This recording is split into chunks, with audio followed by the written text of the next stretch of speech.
एक घने जंगल के किनारे एक छोटा सा गांव था। उस गांव में रामू नाम का एक मेहनती किसान रहता था।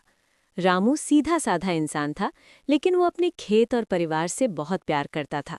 उसके पास एक पुरानी बंदूक भी थी, जिसे वो सिर्फ अपनी सुरक्षा के लिए रखता था। उसी गांव में दो बच्चे रहते थे, चिंटू और पिंटू। दोनों बहुत शरारती लेकिन दिल के साफ थे। उन्हें जंगल में घूमना, पेड़ों पर चढ़ना और नए नए रोमांच करना बहुत पसंद था। एक दिन दोनों ने तय किया कि आज भी जंगल के अंदर थोड़ा और गहराई तक जाएंगे।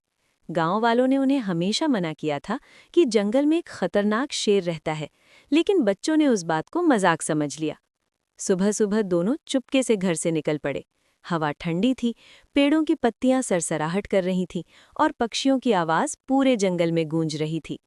दोनों बच्चे बहुत खुश थे और खेलते कूदते जंगल के अंदर जाते गए।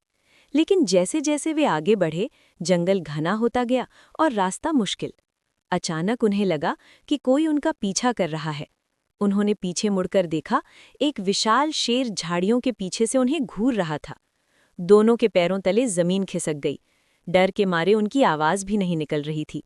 शेर धीरे धीरे उनकी तरफ बढ़ रहा था। उधर खेत में काम कर रहे रामू ने दूर से बच्चों की चीख सुनी। उसने तुरंत समझ लिया कि कुछ गड़बड़ है। वो अपने बंदूक उठाकर जंगल की तरफ दौड़ पड़ा। जंगल में बच्चों की हालत खराब थी। चिंटू रोने लगा और पिंटू ने उसका हाथ कसकर पकड़ लिया। तभी शेर ने दहाड़ लगाई और उनकी तरफ छलांग लगाने ही वाला था। इतने में धाएं! गूंजती हुई गोली की आवाज पूरे जंगल में फैल गई। रामू ने समय रहते शेर पर गोली चला दी। गोली शेर को लगी और वो पीछे हट गया, लेकिन शेर अभी जिंदा था और गुस्से में और भी खतरनाक हो गया। रामू ने बच्चों को पीछे हटने को कहा। डरो मत, धीरे धीरे पीछे जाओ। शेर फिर से हमला करने आया। रामू ने दूसरी गोली चलाई।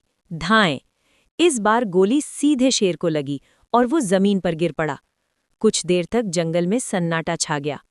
चिंटू और पिंटू दौड़कर रामू के पास आए और उसे गले लगा लिया। दोनों रो रहे थे, लेकिन अब वे सुरक्षित थे।